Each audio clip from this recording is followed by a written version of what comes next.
ക്രിസ്തുവാൽ അനുഗ്രഹിക്കപ്പെട്ടവരെ, എല്ലാ വിശുദ്ധരും വിശുദ്ധിയിലേക്കുള്ള കുറുക്കുവഴി നമ്മെ പഠിപ്പിക്കാറുണ്ട്. എന്നാൽ എല്ലാവരും ഒരുപോലെ ചൂണ്ടിക്കാണിക്കുന്ന ഒരു കുറുക്കുവഴി എന്ന് പറയുന്നത് വിശുദ്ധ യൗസേപ്പിതാവിൻ്റെ രീതിയാണ്. കാരണം വിശുദ്ധ യൗസേപ്പിതാവ് വിശുദ്ധി കണ്ടെത്തിയത് ഏതെങ്കിലും സന്യാസ ഭവനത്തിലല്ല, മരുഭൂമിയിലല്ല, മറിച്ച് തൻ്റെ കുടുംബ ജീവിതത്തിലാണ്. നാം കുടുംബത്തിന് വേണ്ടി ചെയ്യുന്ന രണ്ട് പ്രധാനപ്പെട്ട കാര്യങ്ങളാണ്: നമ്മുടെ ജീവിത പങ്കാളിയെയും നമ്മുടെ മക്കളെയും ജീവന് തുല്യം സ്നേഹിക്കുന്നു. അതുപോലെ തന്നെ അവർക്ക് വേണ്ടി എല്ലാ ദിവസവും വിയർപ്പൊഴുക്കി അധ്വാനിക്കുന്നു. ഇവ രണ്ടിനെയും, സ്നേഹത്തെയും അധ്വാനത്തെയും വിശുദ്ധീകരിച്ചുകൊണ്ട് വിശുദ്ധിയിലേക്ക് എങ്ങനെ നടന്നെടുക്കാമെന്ന് വിശുദ്ധ യൗസേപ്പിതാവ് ഒന്നാമതായിട്ട് നമ്മെ പഠിപ്പിക്കുന്നുണ്ട്. അതുപോലെ തന്നെയാണ് എല്ലാവർക്കുമുള്ളതുപോലെ തന്നെ പ്രതിസന്ധികൾ നിറഞ്ഞതായിരുന്നു വിശുദ്ധ യൗസേപ്പിതാവിൻ്റെ ജീവിതം.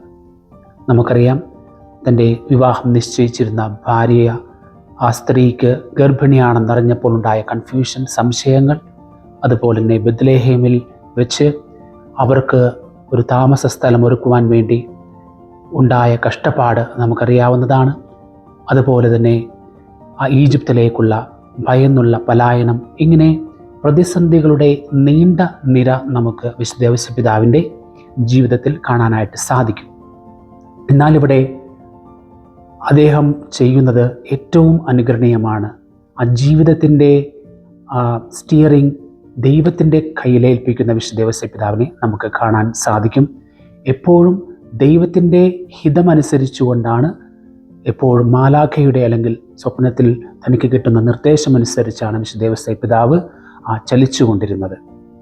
നാം കാണുന്നുണ്ട് വിശുദ്ധ യൗസേപ്പിതാവിൻ്റെ ആ സാമീപ്യം ആരോടായിരുന്നു? യേശുവിനോടൊപ്പവും പരിശുദ്ധ കന്യകാമറിയത്തോടൊപ്പവും. ആ സാമീപ്യമാണ് വിശുദ്ധ യൗസേപ്പിതാവിനെ ആത്യന്തികമായിട്ട് ശക്തനാക്കിയത്. എപ്പോഴും നമ്മുടെ ജീവിതത്തിലും നാം ശ്രമിക്കേണ്ടത്, നാം എപ്പോഴും നമ്മുടെ സാമീപ്യം, ഏറ്റവും ക്ലോസ്നെസ് ആരോടായിരിക്കണം? അത് യേശുവിനോടായിരിക്കണം, പിന്നെ പരിശുദ്ധ കന്യകാമറിയത്തോടൊപ്പവും.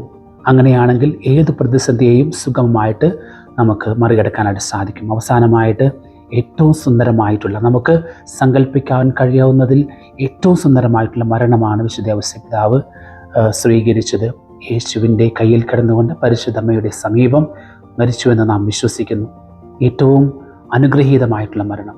പ്രിയപ്പെട്ടവരെ, വിശുദ്ധ യൗസേപ്പിതാവിൻ്റെ തിരുനാൾ ആഘോഷിക്കുമ്പോൾ വിശുദ്ധ യൗസേപ്പിതാവിനെ നമുക്ക് അനുകരിക്കാം. ദൈവം നമ്മെ അനുഗ്രഹിക്കട്ടെ.